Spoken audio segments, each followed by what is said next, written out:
Okay, maybe we start. Yes. Yeah. Okay.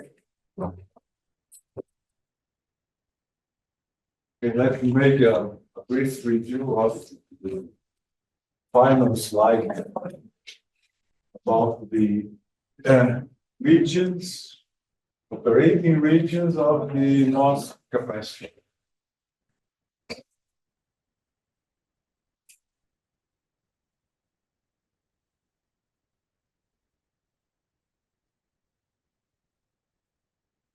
Okay. We first studied this called the accumulation region, in which the gate voltage is negative.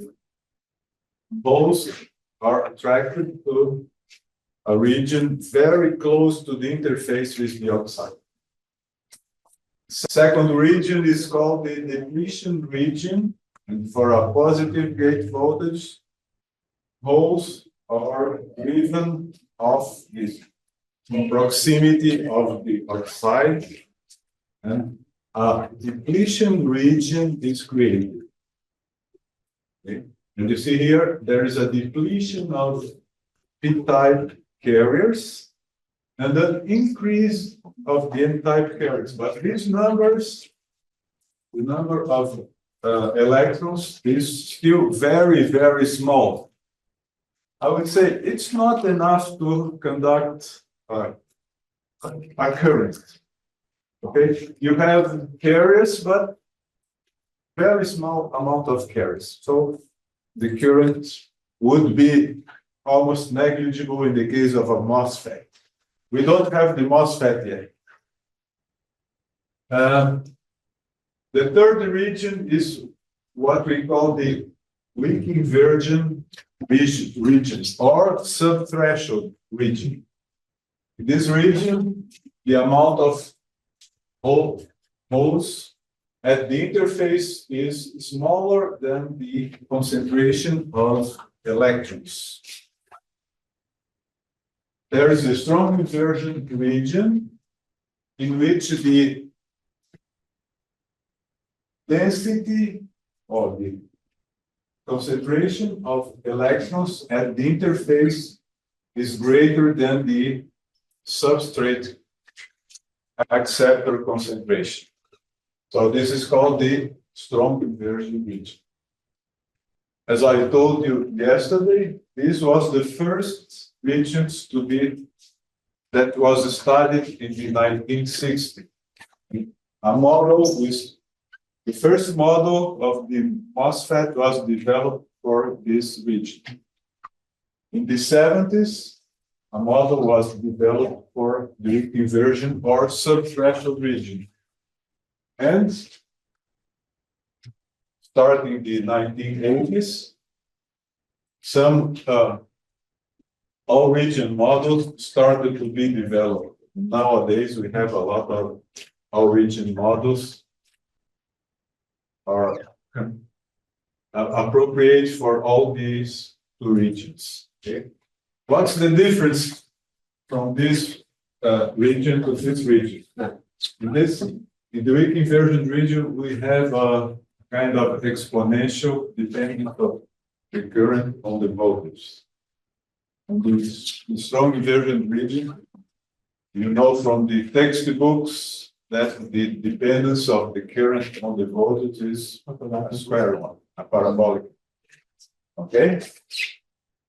This is another summary for illustration of the several types of charges that appear in this MOSFET. In the first figure here, we show the amount or the carriers in the substrate. You have an accumulation of holes here, and in the gate you have a negative charge. You see here, charge is conserved. The negative charge here is balanced by a positive charge in the substrate. The flat band condition, you have neutrality in both the gate and the substrate. Okay, so the substrate the bulk is is neutral in every region along the bulk. The depletion region, you have a positive charge on the gate and a negative charge on the substrate. This negative charge here is a depletion charge. It's a charge that corresponds to ions, like an ionic charge. And finally, in the inversion region, you have both a depletion region and an inverted region on the substrate and a positive charge on the gate. So once again, you have charge conservation. The total amount of charge equals 0. Okay? Any question about this picture? Is that clear? May I go on? Okay. Now let's talk about the capacitive model of the MOSFET. We developed the same model based on this electrical scheme here. You have a type of capacitors here. One associated with the oxide, with the insulator, and the other capacitor is associated with the semiconductor region. Okay, so you have two capacitors, two series capacitors. COX on the axis here, COX and CS, CS for semiconductor. This semiconductor capacitance can be decomposed into two capacitors, one associated with the ions and the other with the carriers, with electrons. So that's the reason why we split the semiconductor capacitor into two capacitors.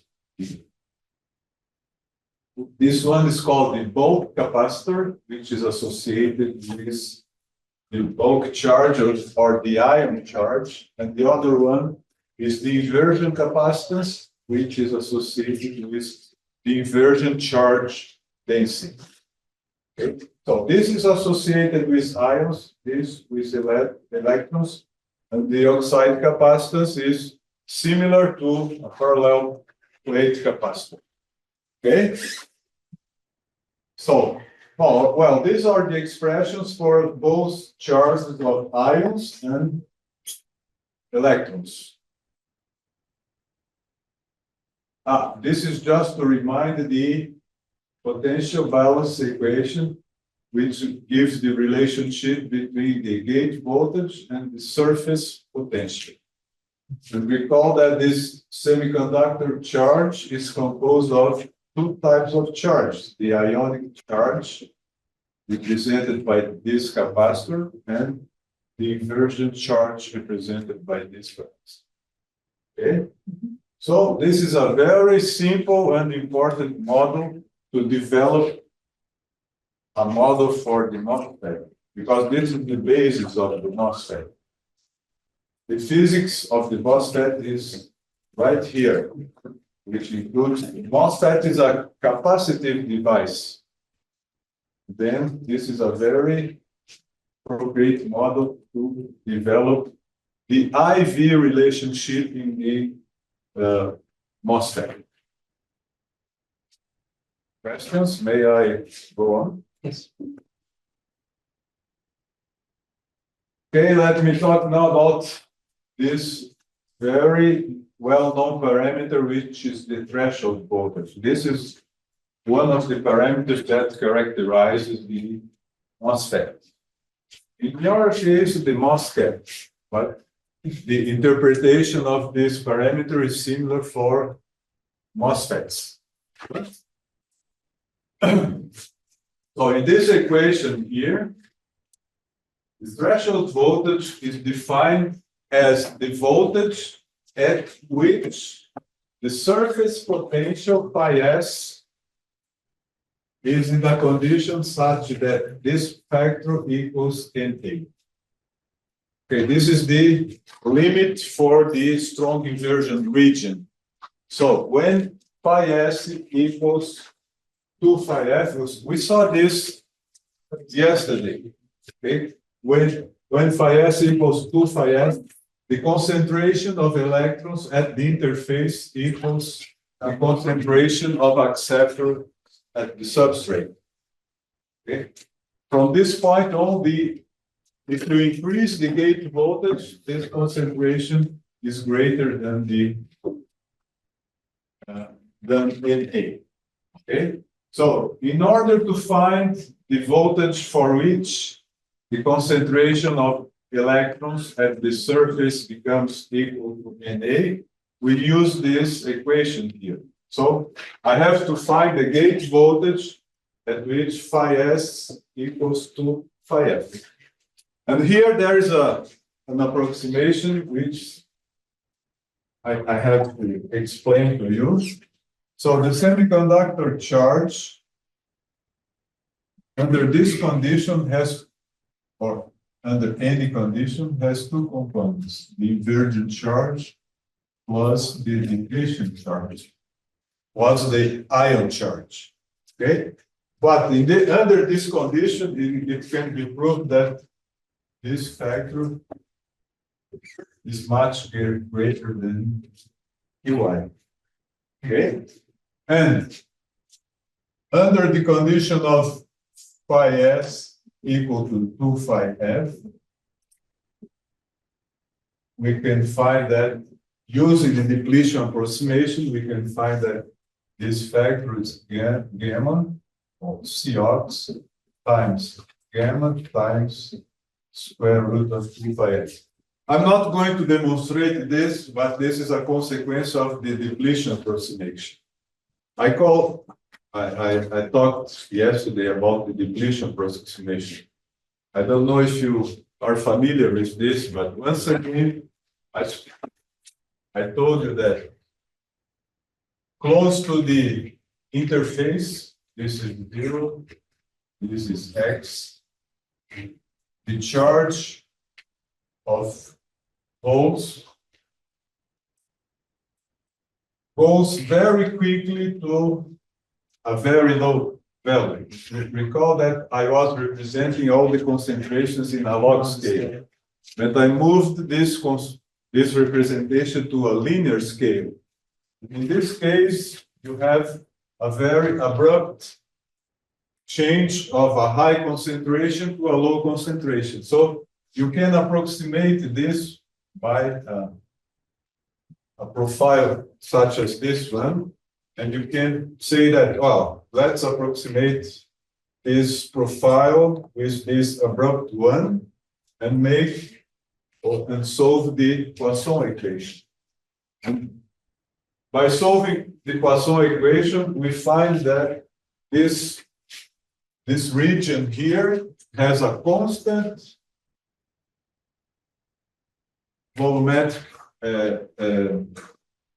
charge, which is given by minus QNA, and you can solve Poisson's equation, demonstrate that the depletion charge can be approximated by this value. Okay, this gamma is a technological factor, which is given by this term here. It depends on the acceptor concentration of the substrate. In fact, we have this result here, which gives the ion charge for the condition of the threshold voltage.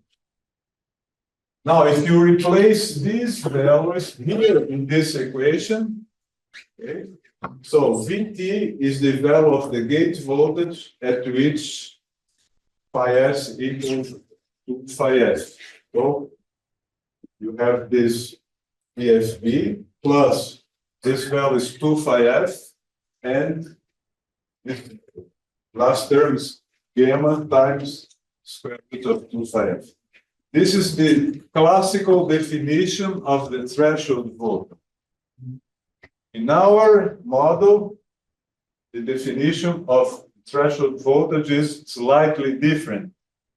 I will not show the demonstration of our definition, but it's just some millivolts of difference with respect to this expression, okay?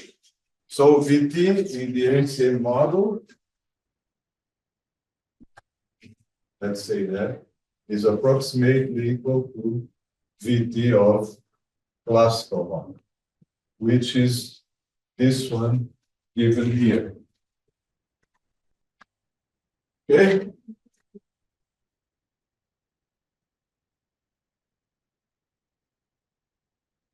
So if you have any question, please interrupt me in Spanish or in English or in Portuguese. Or it's up to you.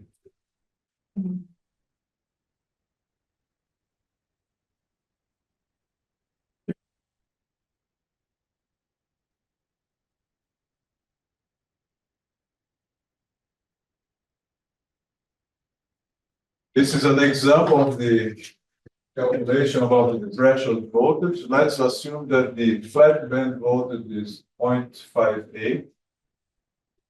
The doping concentration 10 to the 17.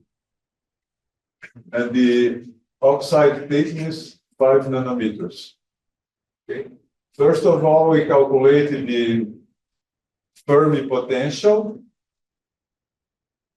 which is around 400 millivolts.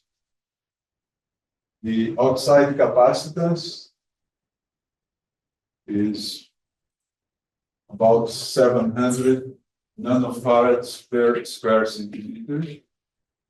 And the body effect factor, which is that gamma, is given by 0.26 square root of volt.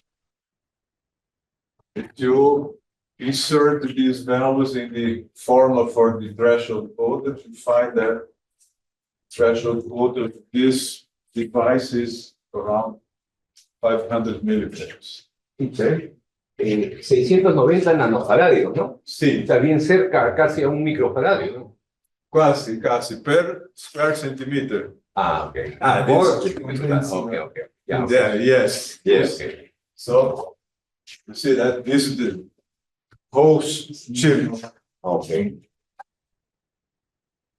Sometimes, in our case in Brazil, when we send a circuit for fabrication, usually its area is 1 millimeter by 1 millimeter. So it's 1/100 of 1 square centimeter. So we see that the capacity, maximum capacitance would be very, very small. Okay, in the current technologies, the most advanced technology, you have transistors with several values of VT, maybe 4, 3, depends on the technology, for P channel and for N channel. Okay, you have transistors with very low VT, sometimes these are called zero VT transistors or native transistors.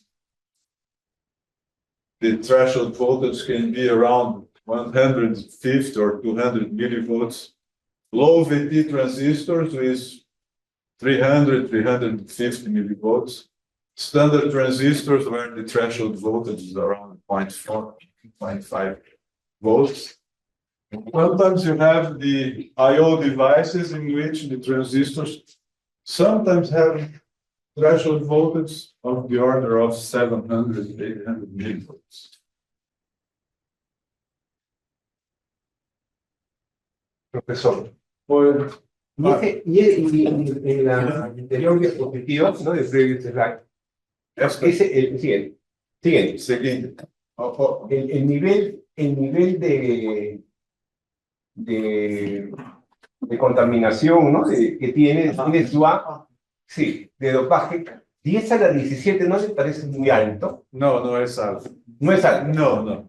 No es alto. Porque son altos, ¿no? Sí, pero si consideras la densidad de silicon, densidad de silicon es 5, 10, 22 per cubic centimeter, per centímetro. So, this is un átomo de impureza por 500.000 de silicio, dopar muy bajo. Es electronic dopar. Es un número típico. Porque una vez yo hice una prueba con un SG de Philips, el 312 creo que era, o el 311. Entonces yo asumí un valor más o menos parecido, pero no dopaba este nivel. Era menos. Menos. Sí. Entonces yo decía, qué raro que no llegue. No, porque claro, el datasheet, pues no, el manual dice una cosa, pero en la práctica no respondía. Por hace mucho tiempo, es un reemplazo muy antiguo, muy típico. Un mosfet. ¿Cuánto era? Era menos. O sea, el valor era similar. Similar, pero no el valor teórico que se obtenía menor. Menor, mucho. No tanto. 10%, 20% menor. Entonces, No es diferente. Es indiferente. No, eso no es diferente. No era error. No es importante. No es importante. No. Ok. Okay. I'm showing here the dependence of the threshold voltage on the temperature. Why I'm showing this here? Because I'm going to show an example of a band gap reference. Do you know the band gap? Band gap uses bipolar transistors usually, right? I suppose maybe some of you know the band gap reference. This is the most used reference for integrated circuits, a voltage reference. What's this, the band gap? Band gap is the distance from the valence band to the conduction band for silicon. We use silicon, and this is typically, this is a universal constant. It's around 1.12, 1.14 volts. Okay, this is the band gap reference. So how do you build a band gap reference? Are you familiar with the band gap reference? In fact, you choose the bipolar transistor because the VBE voltage. Sorry, you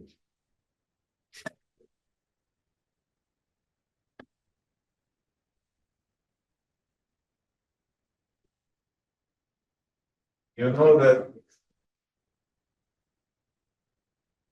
Let's assume that the base current is 0, okay? So this is the collector current. And this voltage here, the VBE, you know that the collector current is something like this. IS exponential of VB over phi t.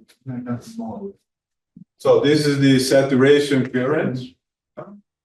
This is the exponential. Phi t is the thermal voltage, 25, around 25 millivolts. Okay. So you use this device to create a reference voltage. How do you use this device? Why do you use this? Because this device, if biased by an almost constant current, it has a VBE voltage, which is linearly dependent on the temperature. Okay?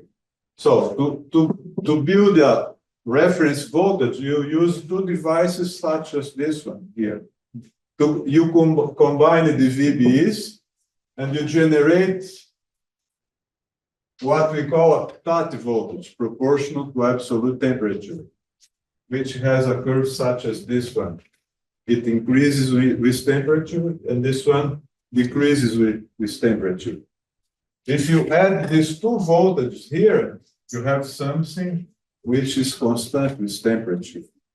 This is called a reference voltage or a band gap voltage in the case of silicon. Okay? This is one of the main applications for the bipolar transistor. To create a band gap voltage reference. Okay? So the basic principle is here. And you can do this with a bipolar transistor, but here we have a similar device which has an almost linear dependence of the threshold voltage with the temperature. Okay? This is similar to bipolar transistor. So in the CMOS technology, the bipolar transistor is not the preferred device. You have bipolar transistors together with MOS devices, but sometimes you don't want to use the bipolar transistor. You just want to use MOS transistors. So you can take advantage of this transistor here, this characteristic, which depends linearly on the temperature. And you can combine it in the same way as you do with bipolar transistors. Okay. I'm currently supervising a work of a master student who is working on this subject, and he's designing a band gap reference using MOS transistors instead of bipolar transistors. Profesor, tengo una consulta. Sí. Si fuese esa una curva característica, ¿no? Térmica, ¿no? Un patrón térmico. Podría, cree usted, ¿no? Porque yo he visto que se hace en dispositivos bipolares, pero no sé si tenemos investigado antes. Que un patrón anómalo que yo detecte podría significar que esté produciendo una intuición, ¿no? Creo un efecto. Hay un efecto. Claro. Efecto, una dopaje que Exacto. no es adecuado. O algo, ¿no? Algo. Sí, sí, esto, ¿Se ha estudiado eso en el caso de mosfet? se estuda, esto es muy importante porque cuando hacemos un design, precisamos saber cómo es el comportamiento en temperatura. Pero si el fabricante no nos da una garantiza de que el comportamiento con temperatura no es aceptable, pero el fabricante no debe vender aquel dispositivo, creo, sí. Mas ustedes pueden utilizar los MOSFET como sensores de temperatura también.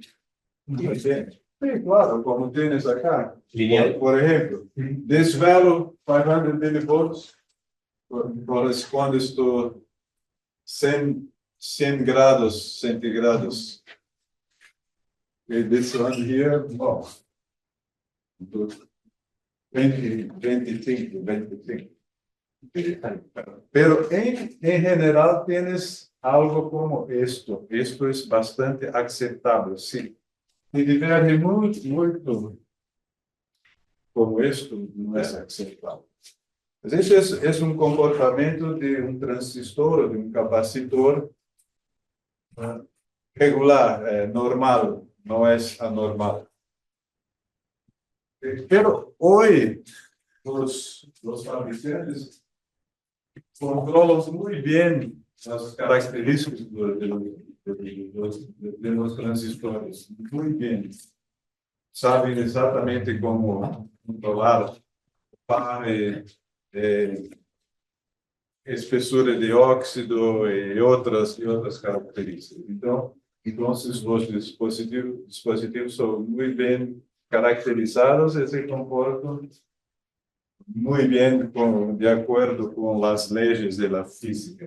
Si no se comporta, los fabricantes no es confiable o deben mudar suas regras para construção de dispositivos.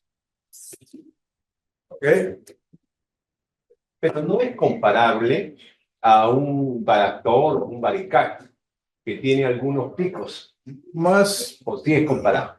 sí, mas o moscape es un varactor. Sí. Sí, es un varactor, porque las características capacitivas son no lineares. son variables con la tensión. Bueno, atención, claro. Y si se emplea este dispositivo como varicap. O sea, se puede emplear en alta frecuencia. Se puede, sí, se puede. Pero no solo de varicap, pero cuando le adicionas estas difusiones, estas se funciona como varicap. Pero el capacitor también puede, pero hay una restricción para operación en altas frecuencias. Si operas en la región de inversión, pero si operas en acumulación, que los portadores son mayoritarios en la interfase, esto es muy rápido. Pero si operas en la región de inversión, los electrones son minoritarios y necesita de más tiempo para ir hasta la superficie. Entonces, esto es un capacitor lento, ¿se dice? Lento. Y el capacitor en acumulación es muy rápido. En acumulación podrías usar para radiofrecuencia, pero en inversión no. Okay. Pero si le adicionas esto como un transistor, también funciona bien en inversión. Pero hay una región de depleción de la capacitancia muda. Varía con la tensión. Entonces puedes utilizarlo como varicap. ¿Ok?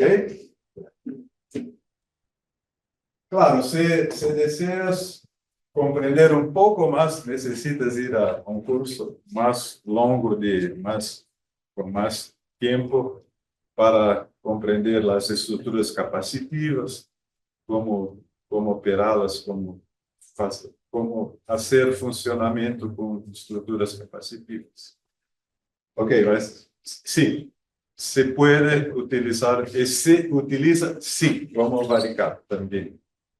¿De qué corriente estamos hablando? En Por promedio? enquanto no tenemos corriente. Por ahora no. Por ahora no Claro, tenemos la potencia. capacitancia. No, pero no. después Okay. hablaremos de corrientes. Ya. Bueno, ¿qué están? ¿Ok? Ya, gracias. Muy bien.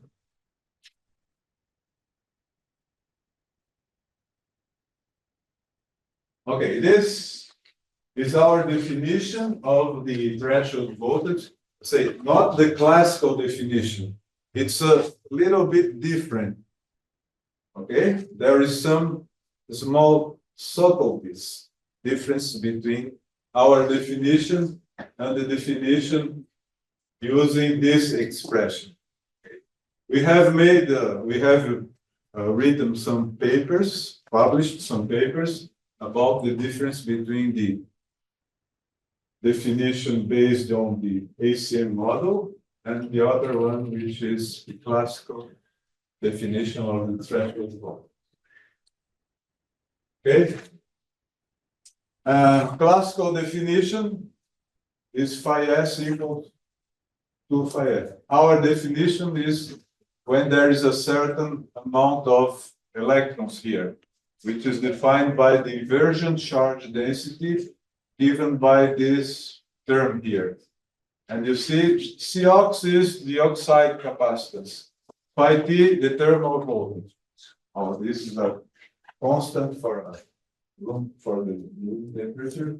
And this factor here, N, is generally of the order of 1.2, 1.3.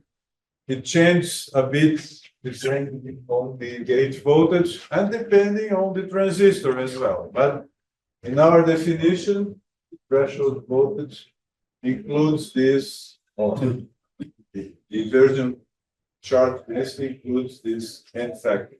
What's this N factor? Oh, N here is not electron concentration. This N is load factor. We have used N for electron concentration. So be careful about this because here N is this log factor, is a dimensionless number. Okay, just a number. Higher than 1, always higher than 1, always.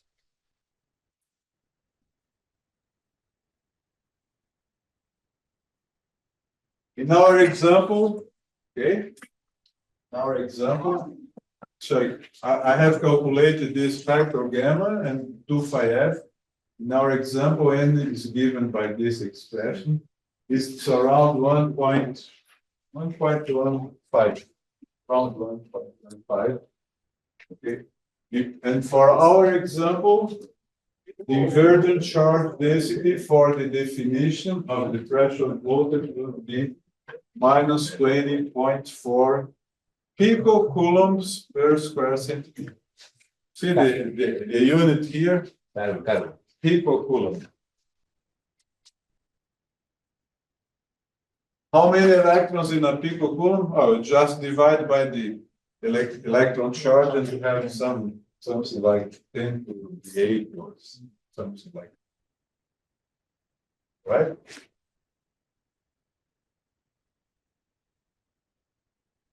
Any other question or?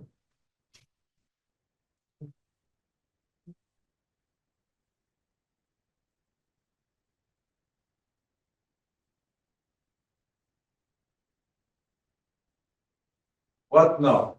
I have included a terminal now. Let's call this terminal VC. What's VC? Okay, this is a contact to the channel. What's the channel? Channel is associated with carriers, with electrons. Look here.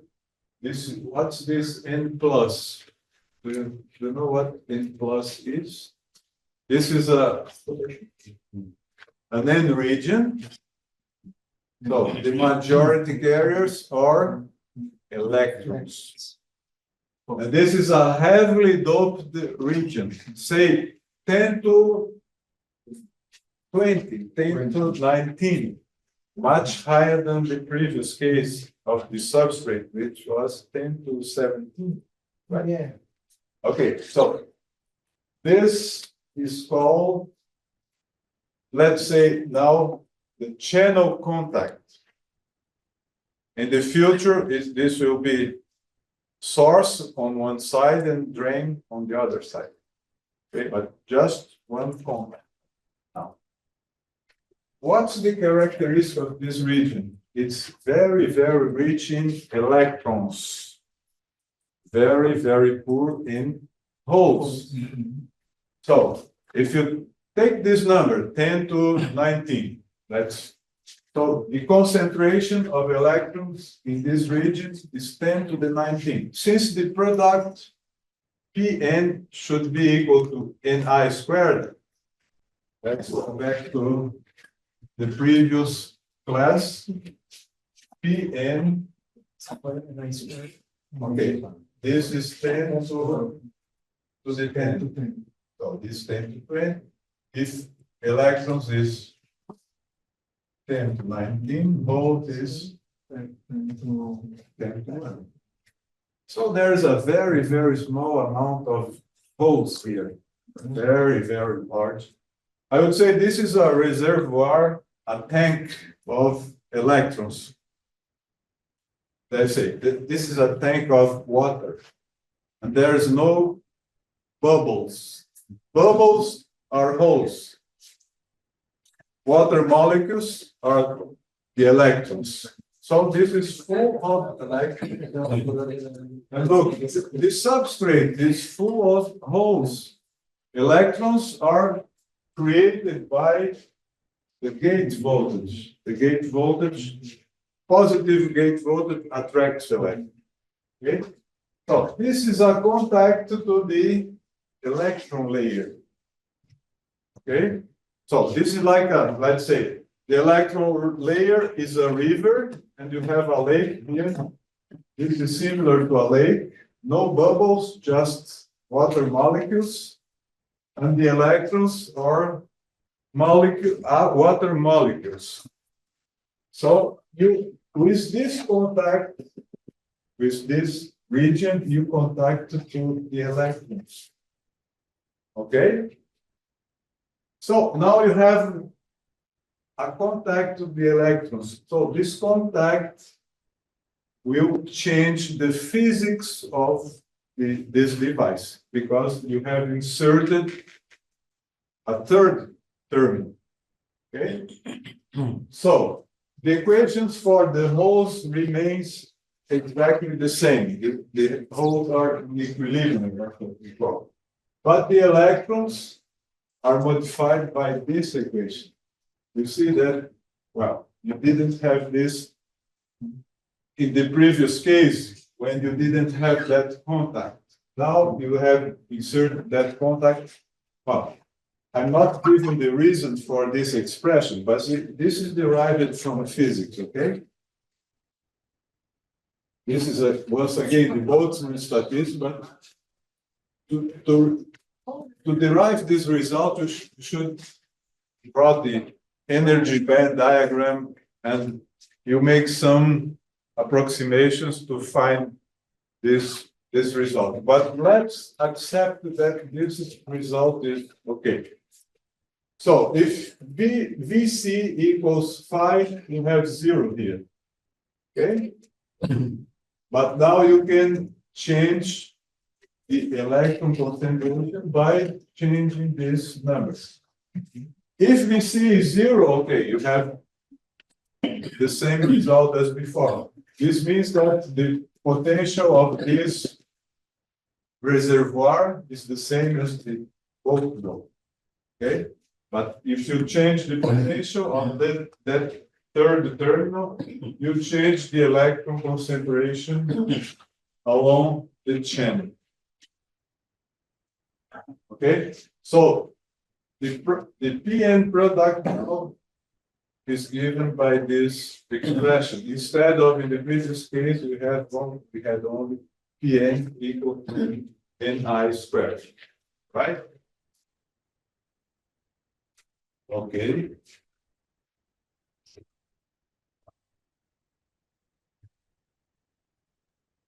Now I'm going to make some simplifications, some approximations. Okay, the first of all is that in the first line, okay, you have capacitance here. This is our model. We call that we have the oxide capacitance. Here, the inversion charge capacitance, and here the bulk capacitance.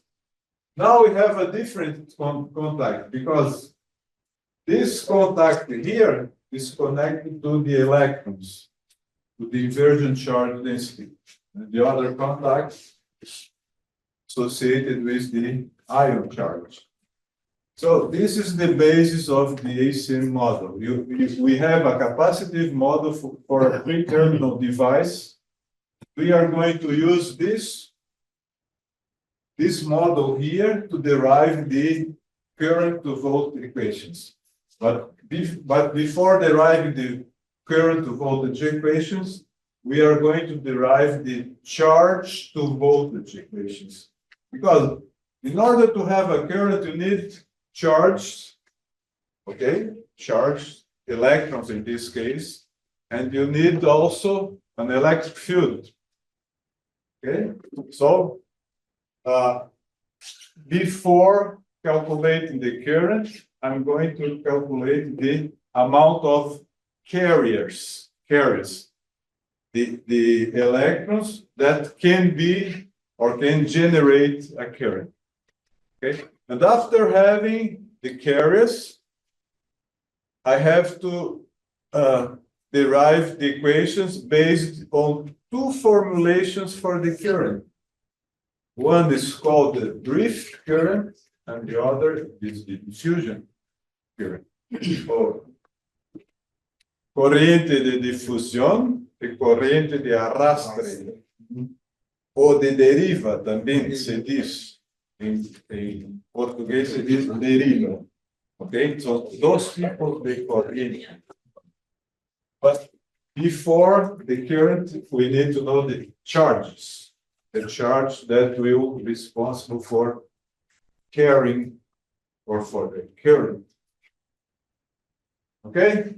Oh, the first equation, this is an approximation. Cox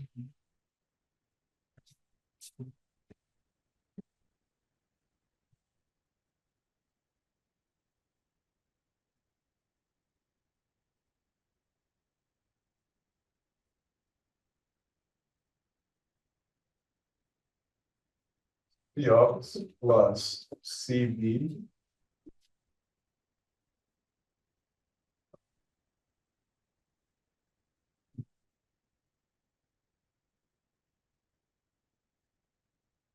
okay. What's N? N is a capacitive ratio, only this. And this number doesn't change too much. I'm not going to demonstrate this. Just let's accept that this is a fact, okay? But this is a function of the gate voltage. Right? Let's say we have measured values of N for several transistors. Usually it varies plus minus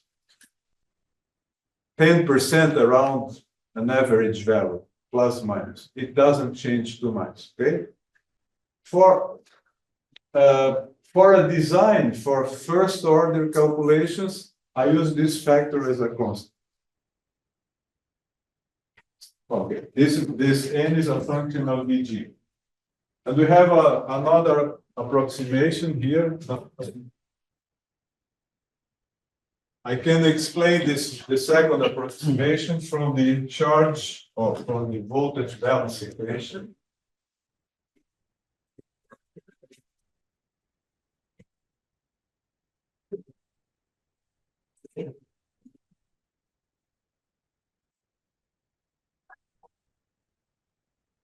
Let's assume that I'm going to find out the relationship between this value and this one here for a constant Vg. Okay, I have a constant Vg. The gate voltage is constant. Now I'm going to take the derivative of this expression. Okay, so E phi s minus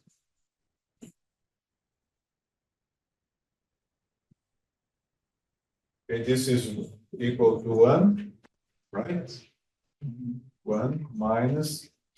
Now I'm going to write the semiconductor charge as a sum of the bulk charge plus the inversion charge.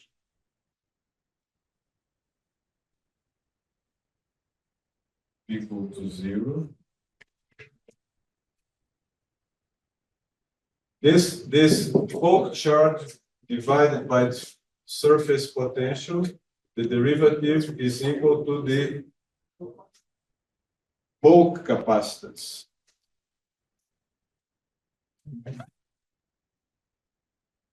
And finally, from these two expressions, I can find that B. Look, this N is 1 plus CB over C Cox.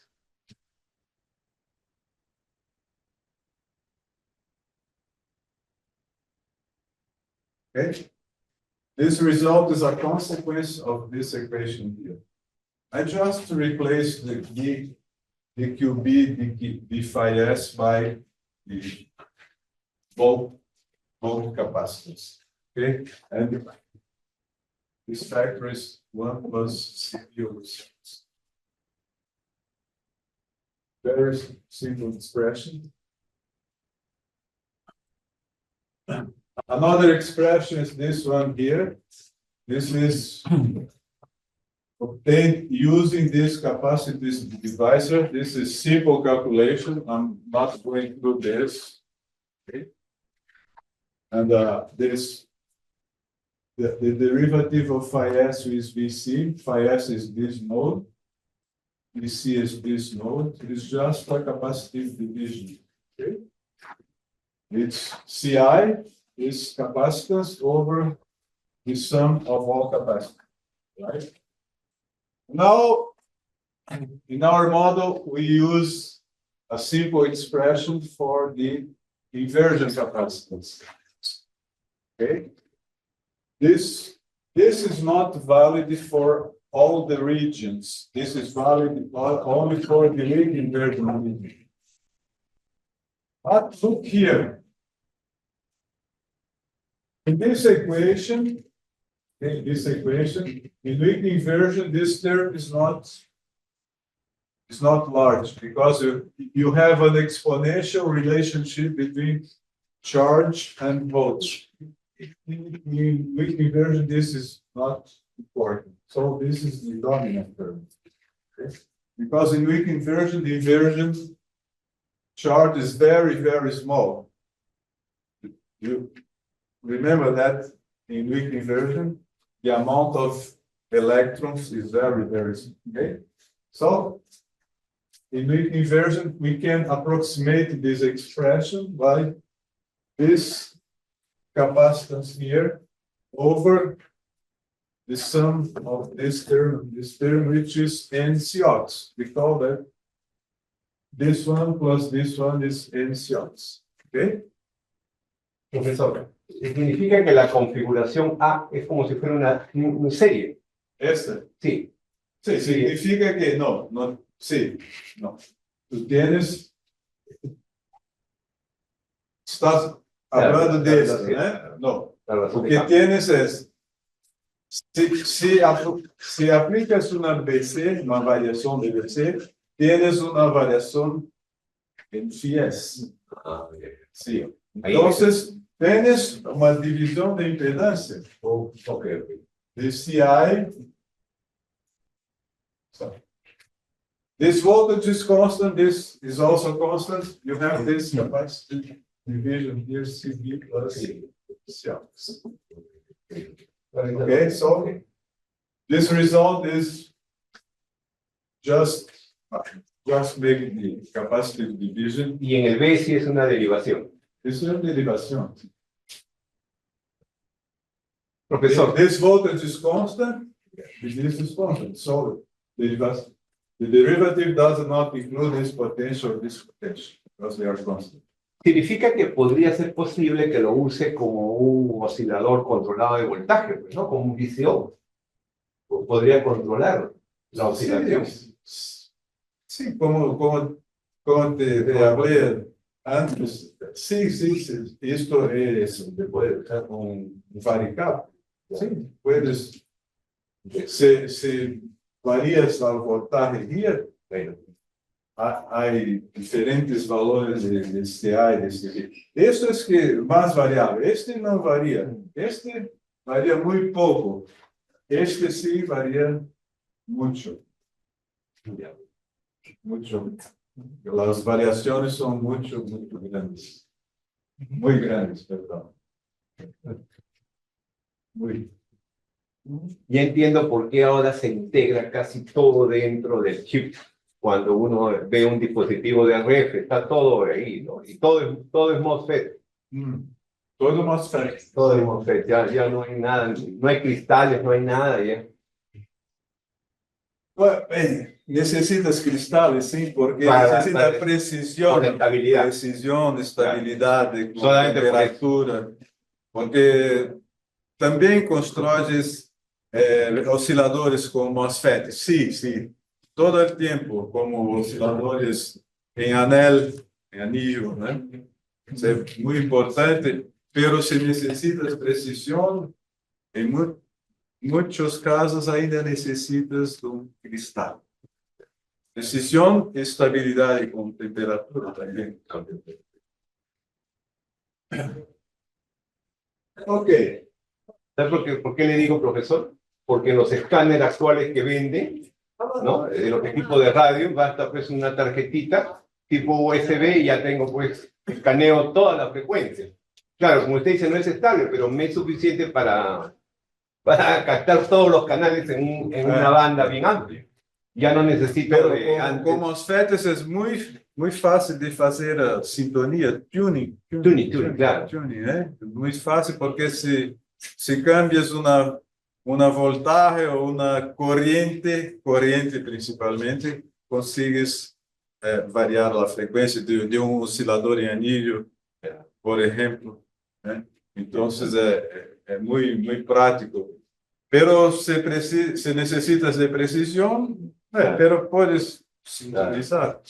Você fala sintonizar também? Sintonizar, claro. Okay. These are approximations that we found during the manipulation with the equations of our model. Okay. Many approximations have already been published in the technical literature. So some of them we made use, and some others we have derived to find out finally this, which is the core of our model. How charge, the inverted charge, is related to the potential AC. Okay, I see. But what's the channel potential? I don't know the channel potential. Because the potential, the channel is, say, it's a layer of electrons between the source and the drain. But the channel is any point along this layer. Okay? But in our case, for the final result, we will not use the channel potential, but just the source potential and the drain potential. Okay? So you don't need equations that describe the charge in terms of y, in terms of the position, but rather you need this in terms of the channel potential. So we will not have an equation that relates charge with position, but just charges with potentials. And then we use the source potential and the drain potential to find out what the charges are at the two extremes of the channel. Okay? So this is the base equation. This is the origin of what we call UCCM, Unified Charge Control Model. Okay, and now we are going to integrate this equation to find out the relationship between this variable and this one. Okay? Okay. Okay. 10 minutes. Or in 10 minutes, I'll give you a break, okay? Yeah. Okay. Now we have a differential equation in Qi and in Vc. Now I'm going to solve this differential equation, but I need a boundary condition. Which boundary conditions? Oh, we choose a boundary condition which is convenient for the model. So, what's the boundary condition? We define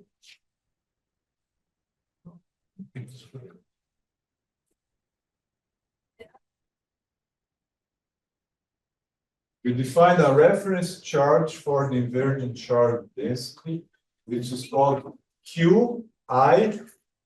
This P means pinch-off condition. Pinch-off. Okay. And this charge which you have chosen is NCox phi theta. Is associated with our definition of the threshold voltage.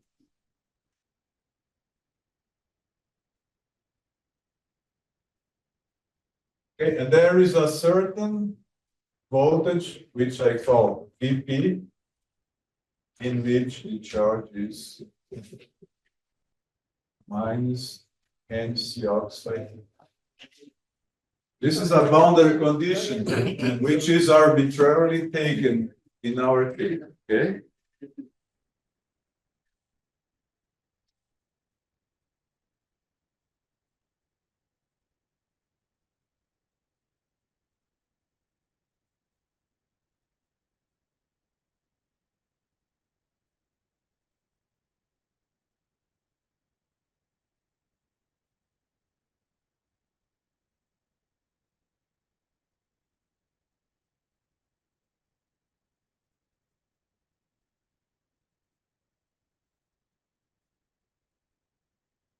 Okay, let's integrate this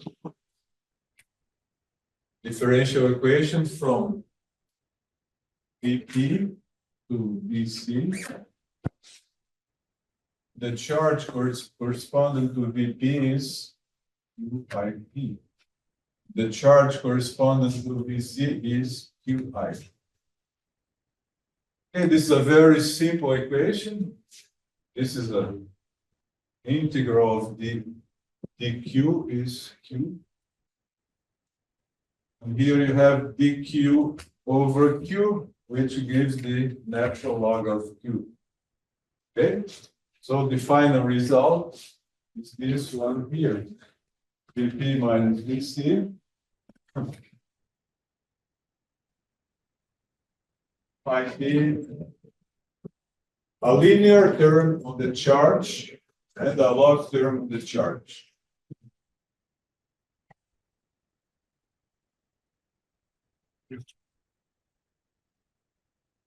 What's Vp? Vp is a function of the gate voltage. It's a little bit complicated function. It depends on the square root of the gate voltage. But for practical purposes, we use a linear relationship between the pinch-off voltage and the gate voltage. Okay? This is also an approximation, but it's a very good approximation.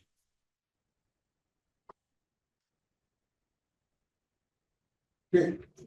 Then our equation can be converted into another one. I like it.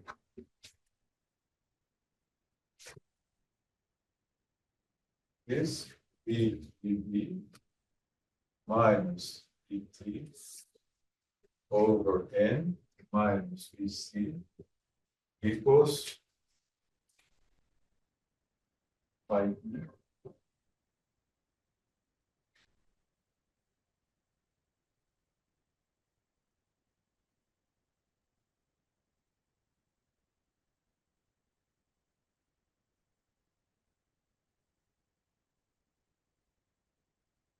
This means not Spain.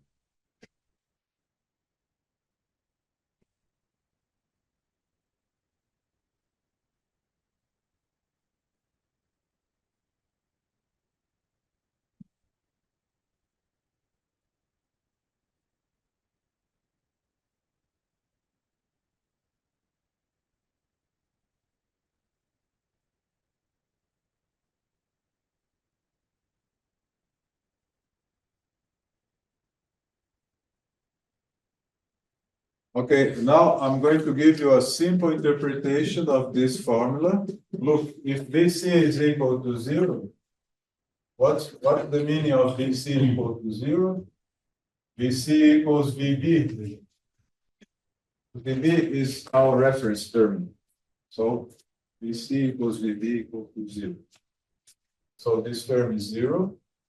When QI equals QIP, this term is 0, and this is also 0, natural log of 1, right?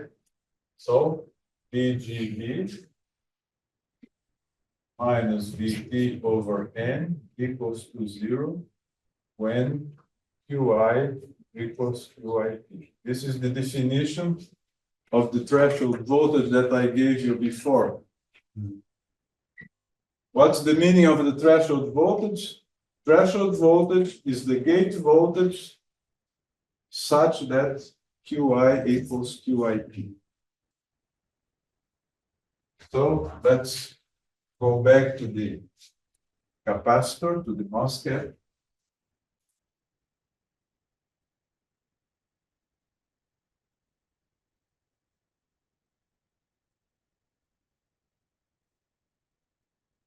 I'm making VC equal to 0, right? So I can suppose that this terminal does not exist. Here's the bulb. The meaning of VGB equal to VT.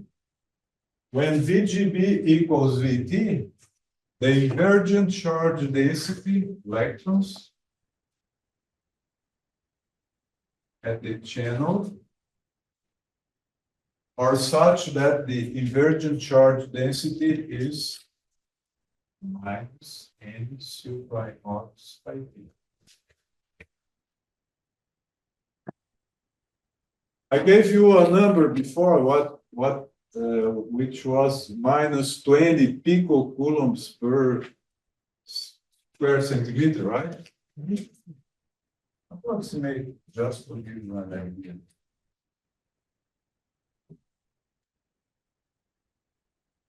This is our definition of the threshold voltage, which is almost coincident with the classical definition of which phi s equals 2 phi n. Okay? If you are interested about this approximation, I suppose you are not, because it's not that important, but you can go to the website of my laboratory and you can find some papers about this subject.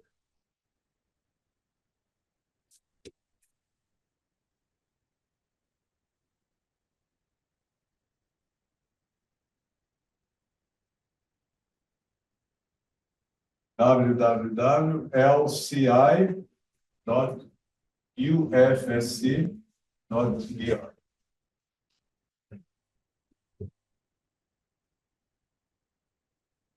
Laboratório de Circuitos Integrados, Universidade Federal de Santa Catarina.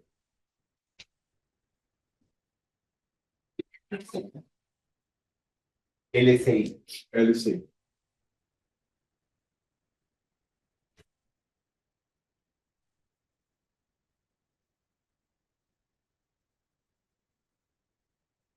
Let's make a break. 10 minutes.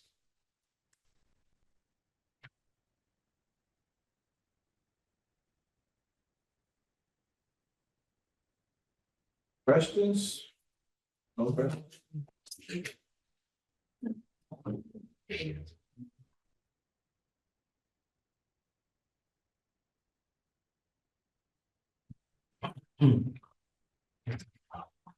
Do you know if pode ser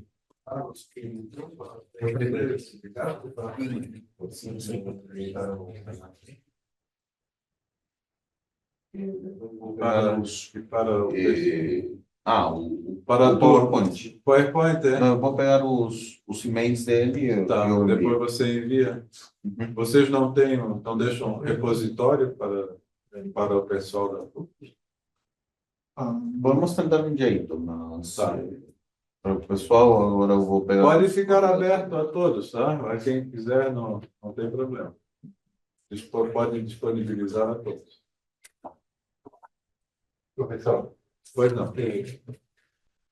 ahora que hice laboratorio, me recordaba que estos aportes que han ido hoy día van desde el mosfet al FinFET. FinFET. Sí. Y una vez leí, ¿no? Hace poco que, además de desarrollarse en Berkeley, ¿no? En Stanford, en MIT, también habían ido a Taiwán. Lo cual, claro, parece lógico porque de ahí Sí, viene. porque é o principal Fabricante de semicondutores do mundo. ¿Qué tan cierto es que si yo tengo mi proyecto ya hecho, dónde lo podría mandar para que me lo... Taiwán? ¿No? Sim, há outros fornecedores também, tem Taiwan TSMC, Taiwan TSMC, tem Global Foundries também. E na Europa tem um serviço através da IMEC que manda fabricar, em geral. ¿En dónde? No ¿En passado, Alemania? às vezes em Alemanha, às vezes em Áustria, depende da Foundry. Tem Foundry austríaca, AMS, Austria Microsystems. En a- Austria, ¿no? né? En Austria. En Em Austria. Áustria, sim. Sim. Tem algumas foundries, mas em geral essas foundries não tem processos muito avançados. Em geral, Claro, es algo algumas sencillo. pararam em 130, 90 nanômetros, enquanto o Taiwan hoje está fazendo 180. 180 é comum você conseguir em qualquer lugar. Sí, justamente ayer revisé este de chino, 180. 180 é muito comum. Muy común ahora, ¿no? Sim, 180 é muito disseminado. Este es el de la China, de 180. É, porque não é uma foundry muito, não precisa ser uma foundry avançada, e você tem muitos fornecedores. Até na Europa tem bastante fornecedor, né? Mas para processos avançados é na Ásia. Y estamos hablando de un costo de cuánto, más o menos, profesor. Assim, custo Para básico, académico, para académico. para acadêmico, 1 milímetro quadrado, talvez 4.000 euros. 4.000, ¿no? 4.000, 5.000 euros. 1 milímetro quadrado, eles mandam em geral 20 amostras, 20, 40. 40, claro. 40, algumas podem encapsular ou não. Então, diria, para nós é muito caro. Né? Pero bueno, más.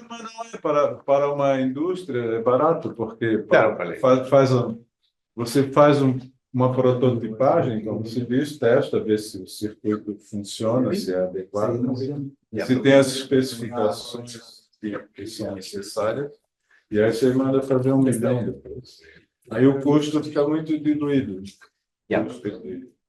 No me voy a acordar de Austria, claro, usted me ha dicho. Na Áustria, sim, tem na Alemanha também, na França, o IMEC, não sei se está fazendo, na França talvez tenha algum. Ya. É? Gracias. E às vezes fazer cooperação com indústria também, como a ST. Una consulta. En los fenómenos de segundo orden, de modulación de canal, este modelo, ¿cómo explica el estrangulamiento del surtidor ordenador? Porque tenía entendido de que este modelo CM lo explica de manera mejor con el tema de las cargas. Sim, sim.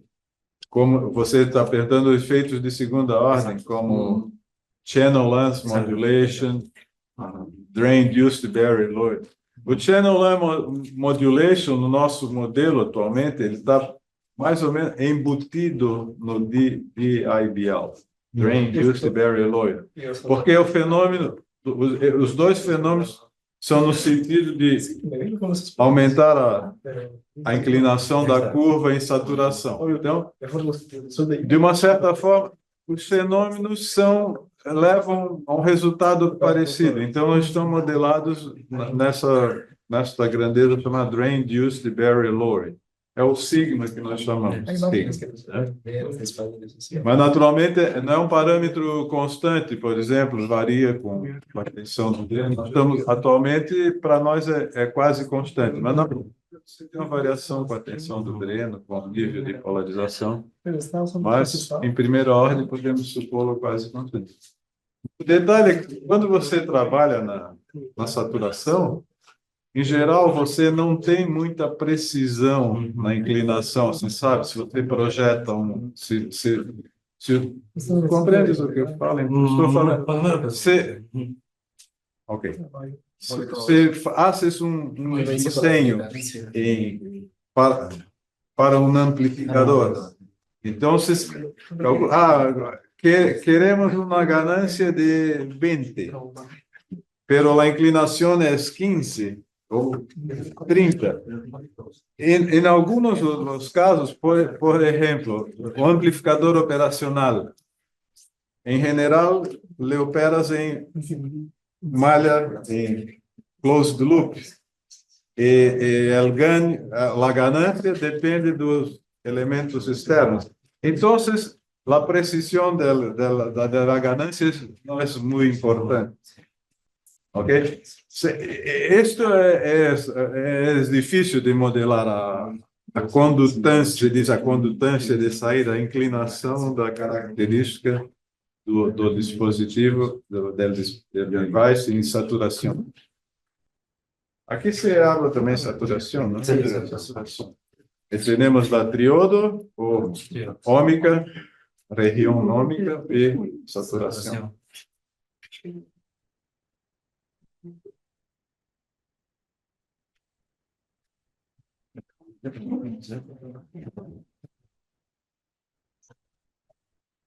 Permiso.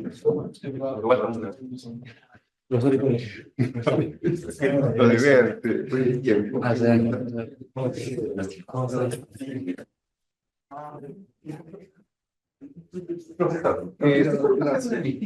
Sí. Lo he dicho, lo que Ya, pasa. profesor. Gracias. No fotopiernas. Estás iniciando. Sim, estes temas normalmente são de terceiro La cámara ano, alguien para que grabe. terceiro ano. Porque necessitas Están los dos lugares cálculo, están. já tens cursos de cálculo, de física. Em geral, terceiro ano, quando tienes cursos de eletrônica, terceiro. Isso é depois de um curso, de um primeiro curso em eletrônica. Quando estudas o diodo, e começas com um diodo, com transistor bipolar também, pero em cursos de graduação, aqui se diz pré-grado, não? Pré-grado. Normalmente estudas uma equação que não inclui isso. Isso uma equação do dispositivo que é só uma parte. Chicos, se fue la luz donde estaba Fuerte. y nosotros. Isso é que eu tenho falado equação quadrática do Lo transistor. único es que fui como que Pero estaba esse termo logaritmo não aparece em livros clássicos de eletrônica, livro de César Smith, Nossa. que é o livro mais conhecido de livro de Hazaga também, aparece só a equação, uma equação, uma parte Ya lo hice con não comportamento. Pero normalmente isso Disculpen, chicos. às vezes para posgrado. Em minha universidade, sou professor, temos cursos para alunos de quinto ano de pré-grado ou de pós-grado. Para estudantes de maestria, ou de doutorado. Muito mais. Se tienes interesse, puedes começar a estudar quando estás em terceiro ano. Tu estás ingressando em que curso de mecatrônica? Eletrônica. Mecatrônica. Estás no primeiro ano. Estás estudando agora cálculo, física, um pouco de introdução na mecatrônica também.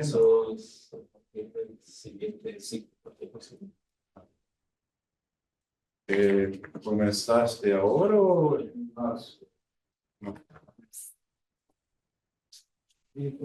os ingressos acá são sempre em março? 2 veces al año. Dos vezes, como em Brasil? 2 vezes.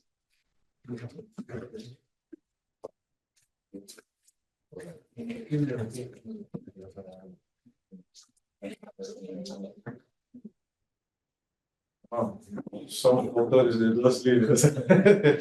Mas tienes umas recomendações para eles?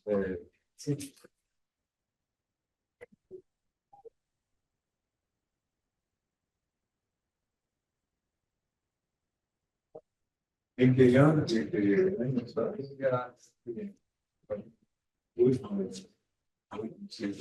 tienes algum trabalho para finalização? Já está definido? Em que área é? Telecomunicação. Muitíssimas. Sim, foi meu aluno. Sim, fez foi. Eu fui orientador de graduação.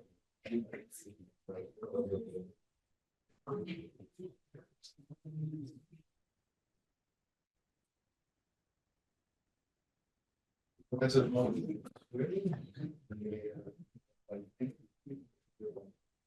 Ricardo.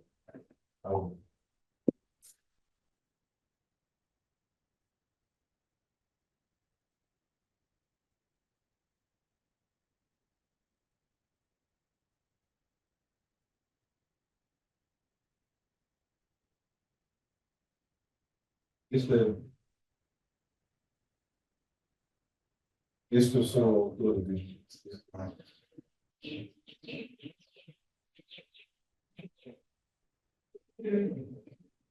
Hay otros.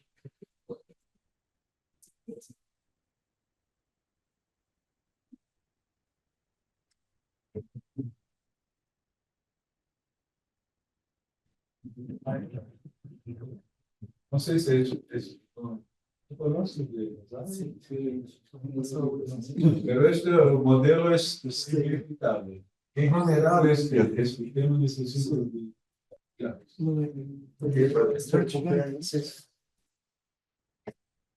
puedes accesar la internet.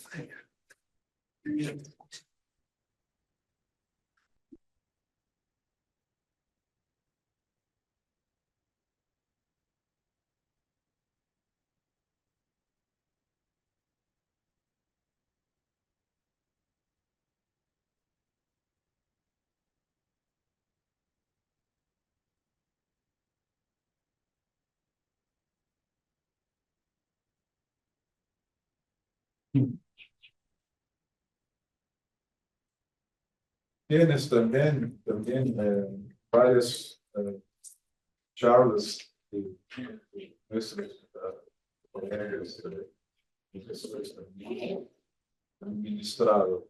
Hay también, tenemos varias publicaciones.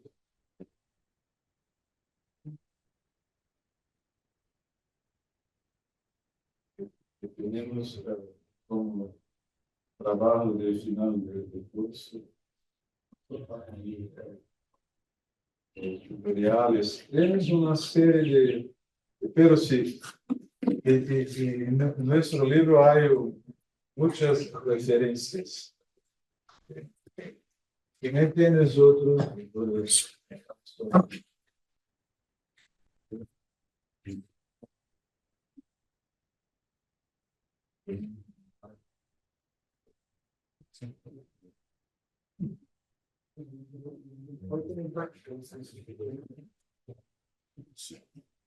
Yo les supongo allá. Yo les supongo yo ayer en la mañana. ¿Conoces un libro de Paul Gray y Meyer también? Pero las ediciones más recientes, porque las primeras ediciones eran focalizadas en bipolares. Y ahora hay una combinación de bipolares y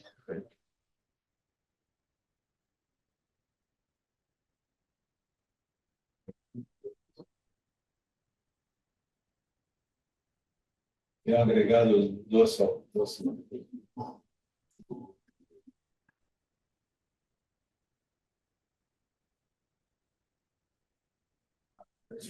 No, sí, allá es. Aquí Rodríguez. C de Sí. Casablanca, disculpe, profesor. Mi lapicero está muy fino. Se está Rodrigo. interesado en digitales. Sí. Rodríguez. Hay un libro de Brian Winnie. Rabbi.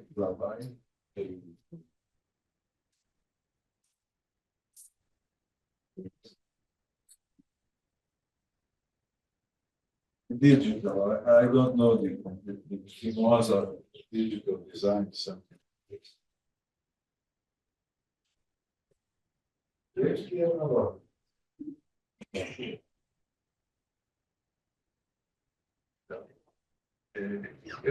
Sí, quieres escribir.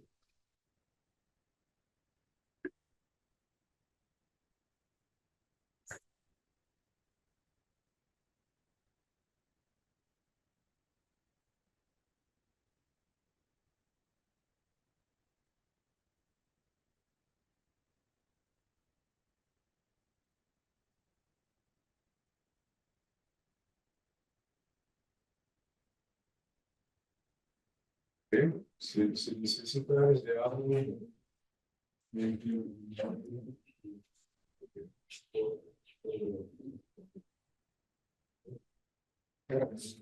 De nada.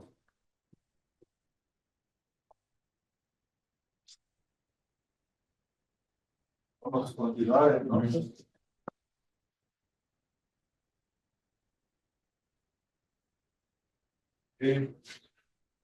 Profesor, disculpe, ¿qué lo motivó a estudiar los mosfet? ¿Qué lo motivó? ¿Qué lo incentivó? Porque es el dispositivo más diseminado, más importante para electrónica desde los años 80. Claro, ahí en adelante, ¿no? Pero mi doctorado lo hice con bipolares. Bipolares. Y después, para pesquisa, a partir de los años, final de los años 80, 90, comencé a trabajar con mosfets, porque son mucho más relevantes para la electrónica. Ya. Es una migración natural, creo que, porque por necesario. Creo que no abandoné los bipolares, porque ainda necesito de bipolares. Mesmo en tecnología CMOS hay bipolares. Y algunas veces se usan bipolares para construir los band gaps, por ejemplo. Entonces son dispositivos importantes ainda. Pero la tecnología CMOS es la tecnología dominante. Por eso entiendo que debo, como electrónico que soy, que debo. Y justo de esa época venía de allá, de su universidad, desarrollaron el EMA2 en PAC con CMOS 12. El EMA2 creo que de ahí mismo, Sao Paulo. Yo lo usaba. El EMA2. Claro, que tenía las librerías de MOSFET ya que jalaban, ¿no? ¿Trabajaste en São Paulo? No, cuando hice mi doctorado en España, un profesor fue a hacer su doctorado ahí y él llevó el software, el portugués. Fue hacer doctorado en Exacto. la USP. Sí, ¿Con quién? ahorita te voy a decir su nombre, pero es bien conocido. ¿Sufo o no? Sí, Sufo. ¿lo conoce? ¿Fue Antonio Sufo? Sí, él Fue mi profesor. sí, pero yo le digo el 93, más o menos. ¿Cuándo? ¿80? Sí, he sido al inicio del 90. Inicio del Sí. Iban a Sevilla por la mañana. Sevilla. Lo que me llamó la atención porque el software propiciaba el uso de los MOSFET. Todos. Conozco personas de Sevilla, Ángel Rodríguez Vázquez y José Luis Huertas, que se jubiló. El año pasado vino alguien del CAS, ahí creo que era también de Sevilla, vino el año pasado, pero es de 20. ¿Quién? Aquí vino, ahorita no voy a decir que vino, el presidente del CAS. De ahí que Manuel. ¿Quién vino? Manuel Delgado, Sí. instituto, ¿no? Instituto. Instituto. Claro, él Es de Sevilla, ¿no? Es de Sevilla, claro. Cuando yo estudié, él, bueno, era joven todavía, ¿no? Bueno, ahora ya está. Pero no más. Ok, el instituto vino el año pasado, ahorita que me acuerdo. Instead of writing this expression, we wrote this one here, which has exactly the same meaning. I love normalization, so I normalize the charges. So the normalization charge is QIP, minus NCOX phi. So this is a very compact form. Maybe I could rewrite this voltage in terms of normalize the voltage. Call them UP, UC, and then you can use all normalization you want. But the normalization parameter for the voltage would be this phi t here. All the voltage can be normalized to phi t. Correct?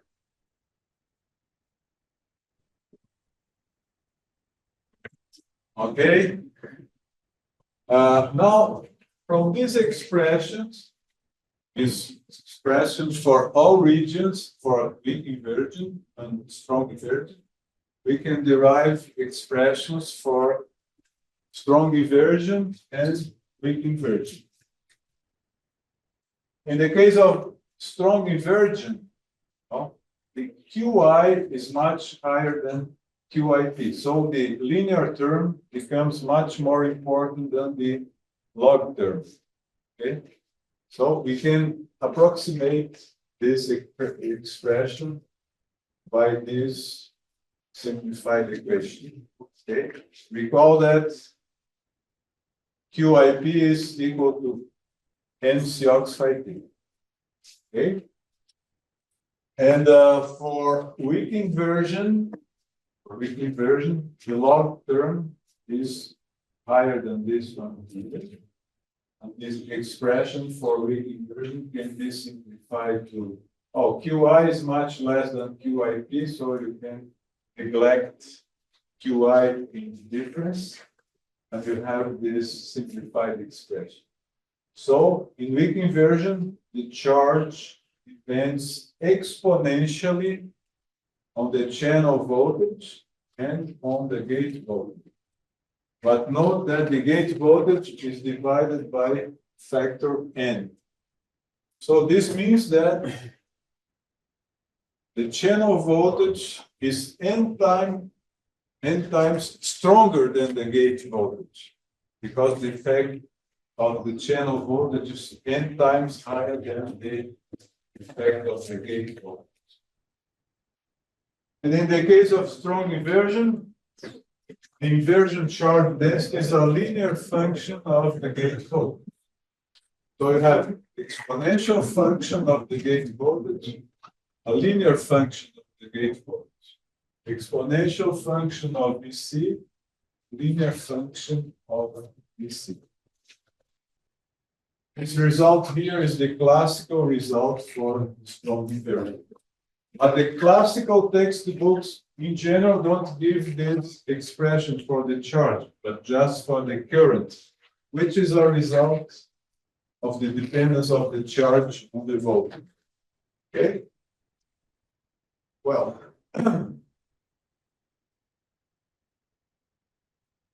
this is an illustration of the effects of the gate voltage and the channel voltage. In fact, just the effect of the channel voltage. Now, suppose that the gate voltage is, say, 2 volts, and the channel voltage is 0 volts. So this situation is similar to the case of the capacitor. No changes. Now, if you apply a channel voltage which is higher than 0, you increase the depletion charge and decrease the inversion charge. If you increase even more the channel voltage, you increase the ionic charge and you increase the electron charge. Okay? So this is the effect of the channel voltage. If the increase of the channel voltage reduces the amount of carriers in the channel. Okay, let's move to the transistor now. Okay, finally, after 3.5 hours, we finally met the transistor.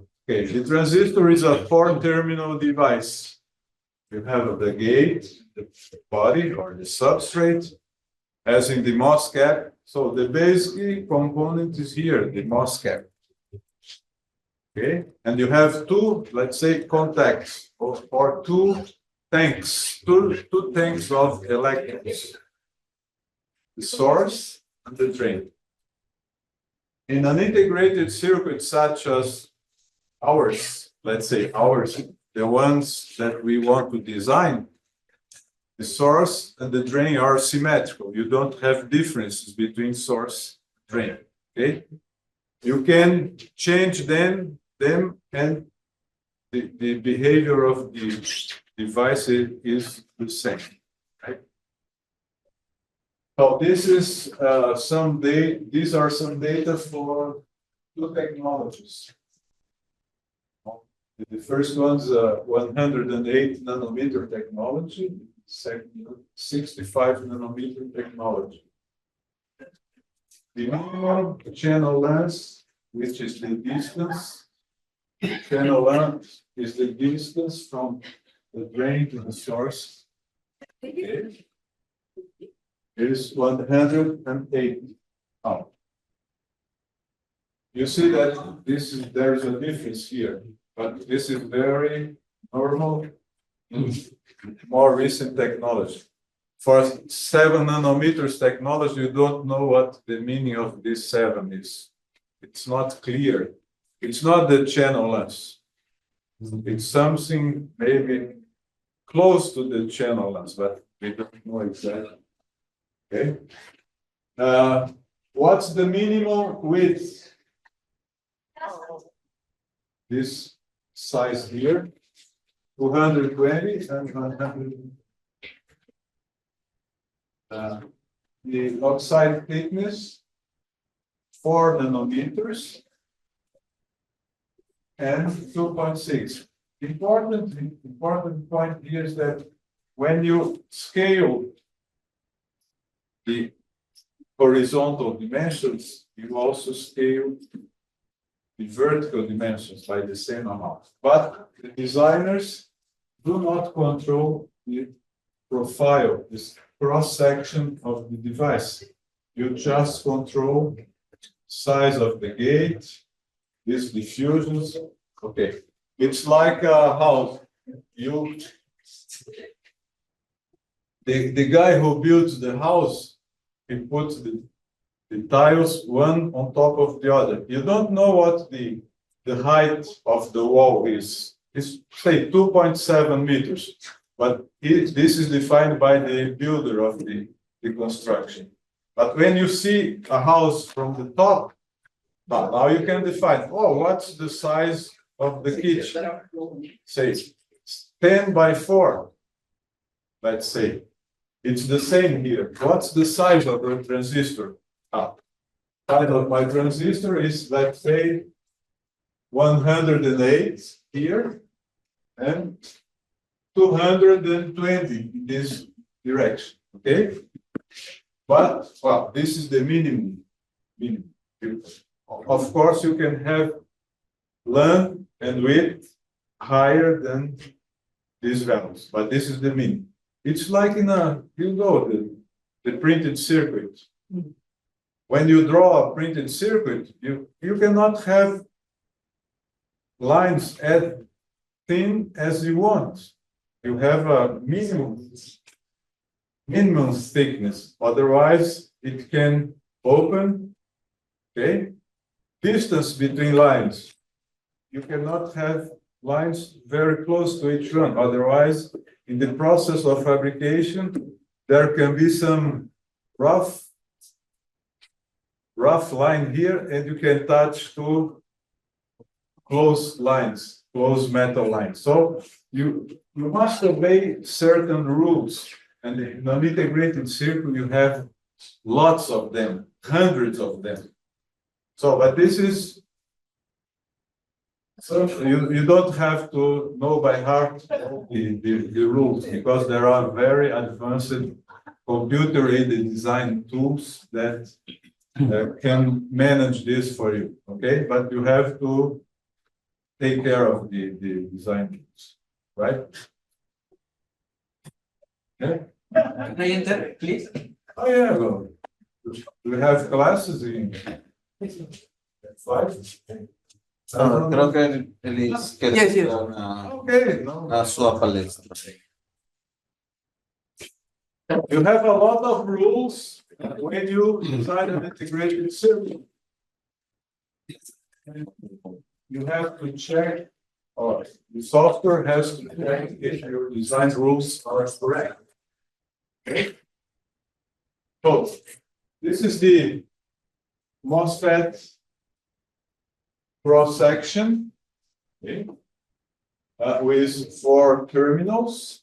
The channel region, the channel length is called L, and the channel width, which is transversal to the to the board is W, right? The gate can be polysilicon, can be metal, can be, I would say, good conductors for the gate, right? The drain and the source are reservoirs, lakes of water that communicate with each other if there is a channel. This channel depends on the gate voltage, right? And also the source and the drain voltage. What else? Okay. This is the symbol transistor. This is a very appropriate symbol. You see that the gate is not in touch with the channel. This channel which connects the drain to the source and the substrate. In general, you will not see this terminal in the symbols. In general, okay, because in an integrated circuit, in general, this terminal is connected to ground. In general, not always, but keep in mind that the transistor is a 4-terminal device. It's not a 3-terminal device, right? In the usual configurations of the transistor, the gate current is 0, and the substrate current is also 0. It's not 0 because you have a diode here, right? Another diode here. But in general, these two junctions are reverse biased. So the diode currents are almost, I would say, negligible.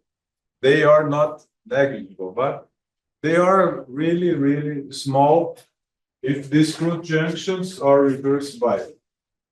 This diode and this diode, both are reverse biased, right?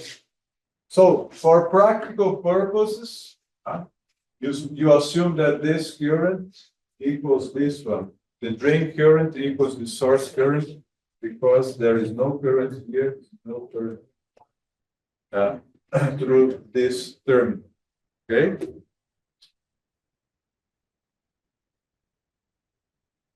So this is our device. Two diodes. Okay.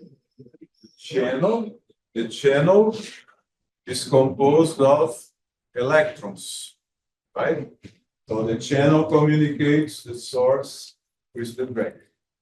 This is a channel that communicates to lakes. There is a channel between them. So this channel is controlled by the gate voltage and also by the source and drain voltage, by the channel potential as well. Okay, so we call that these yellow balls are ions, and the blue balls are electrons, carriers. The NMOS transistor now with some different voltage at the terminals. The first case you have 0 volts at all terminals. Okay. What happens to the substrate? Oh, maybe there is a depletion region.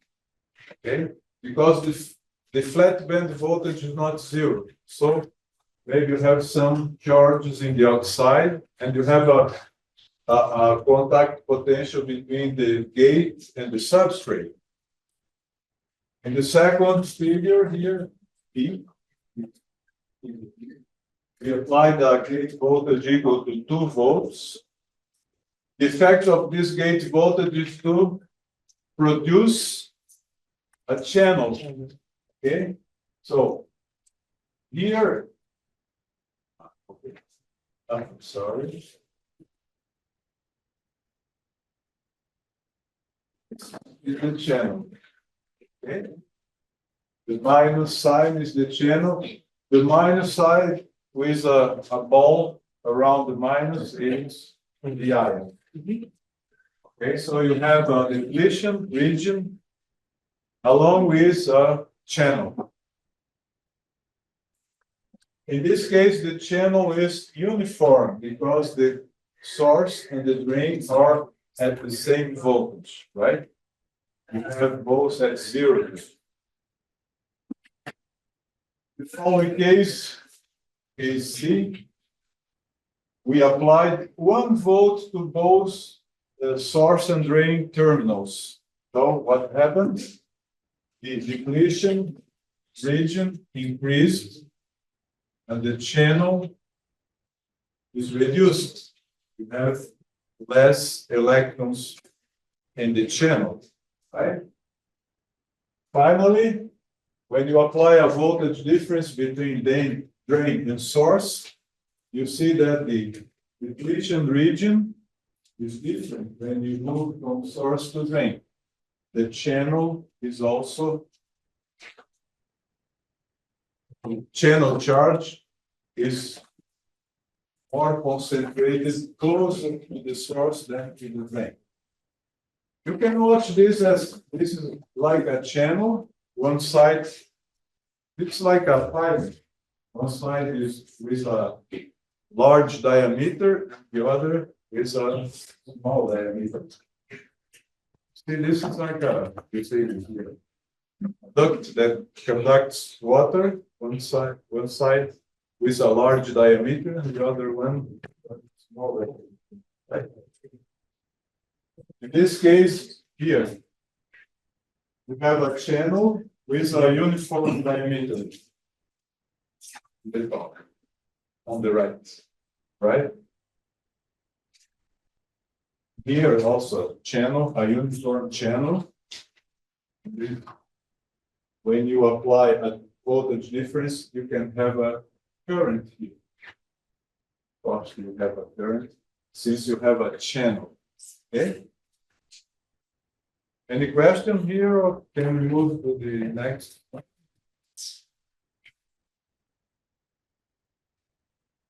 Okay.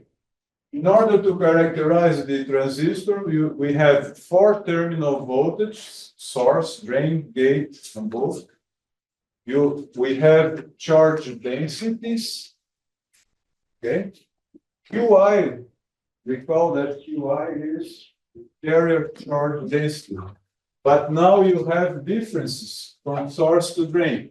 If you apply different voltage at source and drain, you have different charge densities along the channel. Okay, so let's define QIS as a charge density at source and QI drain, QID, as the charge density at the drain. Right? We'll have currents. The current will be just ID, since IS equals ID, right? You don't have currents through gate or both. So you have a single current, okay? But for practical purposes, I'm going to split this current into 2 currents. One is called the forward current, and the other is the reverse current.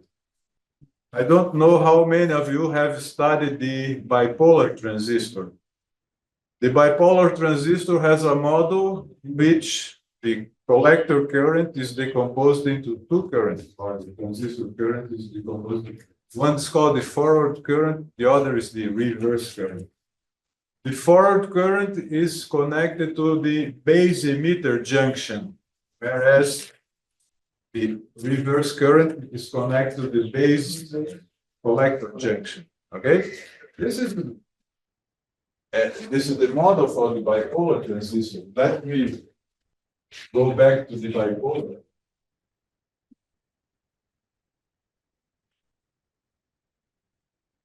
Something like this. Let's put here.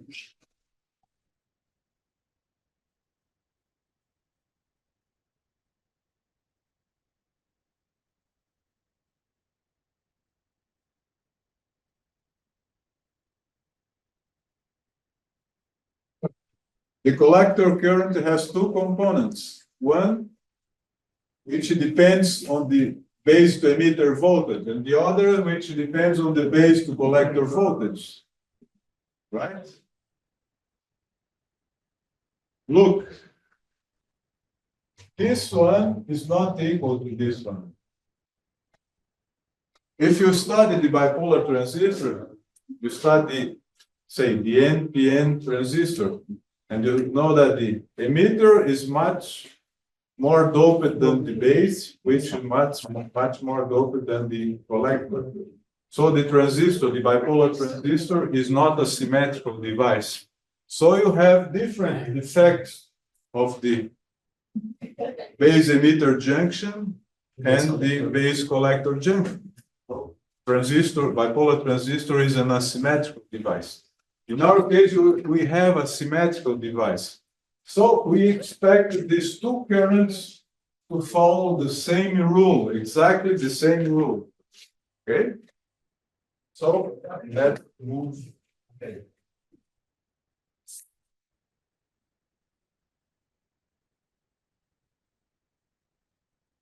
Okay.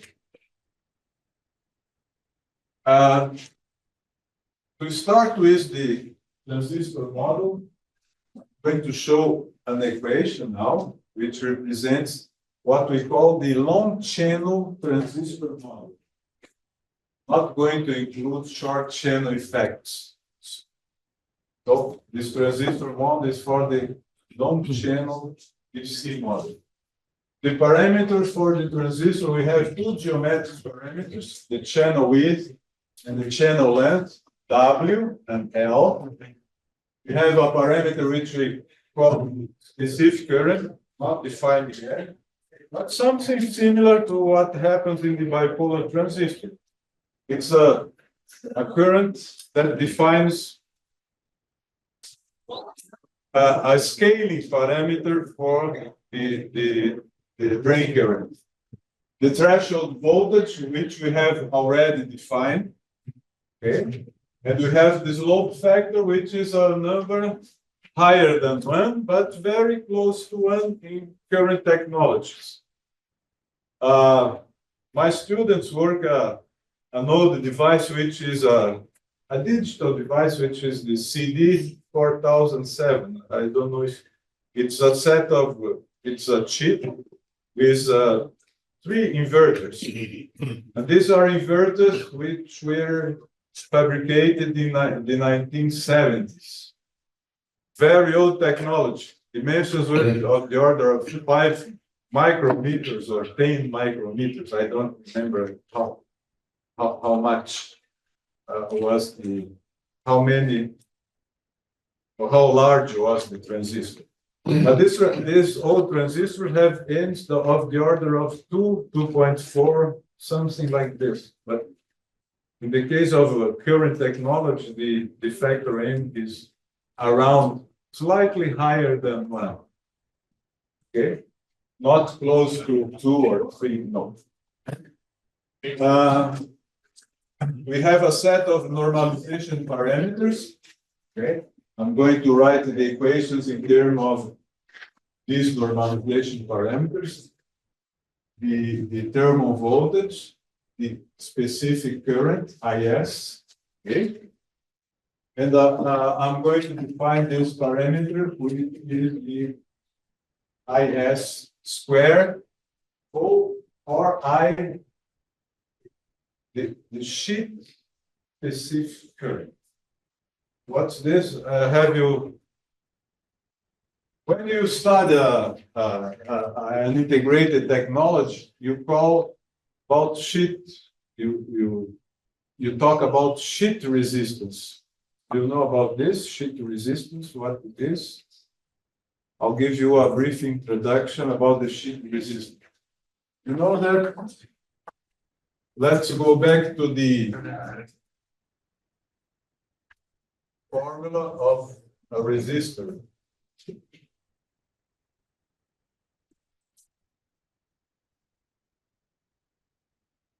Let's say that this is the shape of a resistor.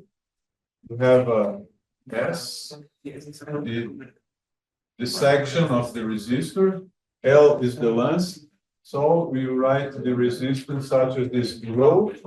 Rho is the resistivity, L the length, and S is the section of the device, right? Yes. In the case of an integrated resistor, you have this dimension, which is, let's call T. And this one I'm going to call W, okay? So in this case, rho equals R equals rho L S. S is W times T. Okay? Now, in an integrated circuit, the manufacturer defines the thickness of the resistance. So let's put this. This is defined by the manufacturer. So this is also defined by the manufacturer. Okay? So I'm going to write this expression like this. So this parameter, both the resistivity depends on the material depends on the manufacturer, and T is the resistance thickness, and this is defined by the manufacturer. So this parameter here is defined by the manufacturer. But look here, if L equals W, this resistance seen from the top is a square. L equals W. This is a square. So this parameter here is called the sheet resistance. Okay, instead of define, I don't want to define rho and T. Okay, if the manufacturer gives this parameter, I know how much the resistance will be. For example, one type of resistance is 1 kilo ohm per square.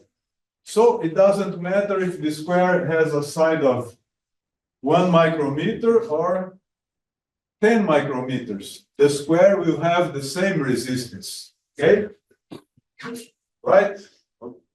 So we also define for the specific current this factor ISH, which is the sheet specific resistance. If W equals L, IS equals ISH.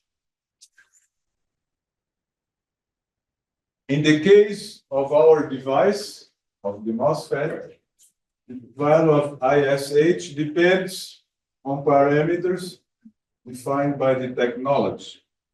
COX, what is COX? COX represents the field effect, how the gate controls the channel. Okay, N is associated with the bulk capacitance. Also depends on the oxide capacitance. Okay, so you have an equivalent capacitance here. What's mu? Mu is called the mobility of the device. Okay, this parameter is associated with the transport of electrons in the bulk. So this is a transport parameter. So to know the current, you have to know the carriers, charges, and how the charges are transported through channel. So the transport is given by the mobility. Okay. I will not describe the transport or the carriers along the channel because this is a Brownian motion. In fact, you have a combination of the Brownian motion. The parameter doesn't go along the channel without collisions. It's submitted to a series of collisions and it changes the position along the channel. Okay. And you also have another important component of the current, which is the diffusion current. Okay. What's the diffusion current? It's a current which depends on the gradient of carriers along the channel. Okay. So in the case of the MOSFET, both components are in general very important. The diffusion current, the drift current, la corriente de difusión y la corriente de arrastre. ¿Ok? La corriente de arrastre es como la ley de Ohm para el resistor. La corriente de difusión es diferente. Es diferente. Es una corriente que depende de variaciones de portadores en los dispositivos. Es como un gas. Se aquí se hace una fogueira, como dicen, Se abre fuego, se hace fuego, hay fumaça, humo, y después se espalha, se las espalda. moléculas se mueven a través de esta sala. Esto es difusión. Difusión es una consecuencia de movimiento de moléculas. As moléculas, por causa de la temperatura, estão sempre agitadas, não? Para lá, para cá. E se movem em todas as direções.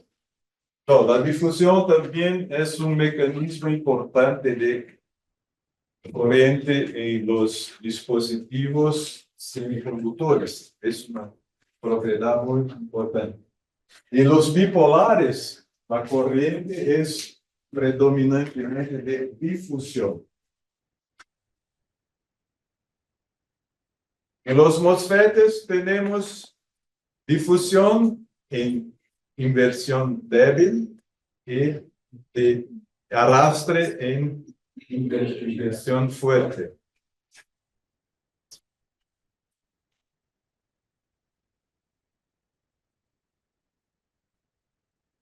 Let's stop here or enough for today?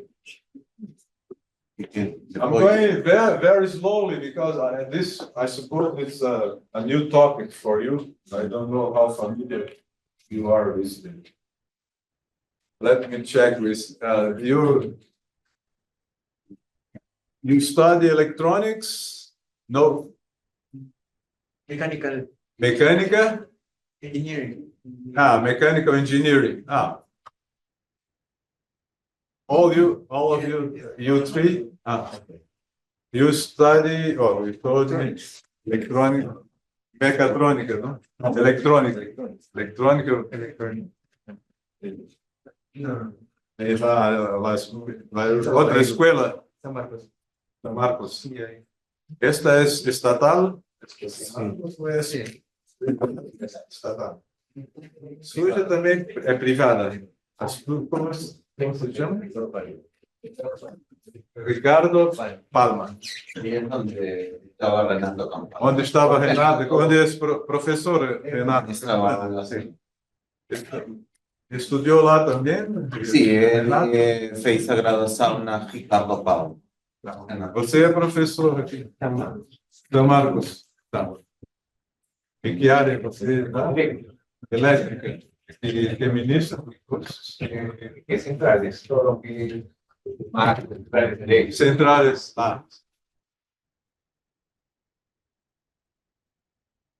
Você está com a família Puc. Está bem. Está bem, então nos encontramos amanhã. Outra sala, volta para Sí, va a voltar, va a ser de nuevo ahí arriba. o segundo piso, não? 3. 203. Se quer venir, estão invitados. Obrigado. Amanhã nos perdemos, então? Sí. Pero pedido de bien eléctrico. Pedido de bien eléctrico. Pues la... Sim.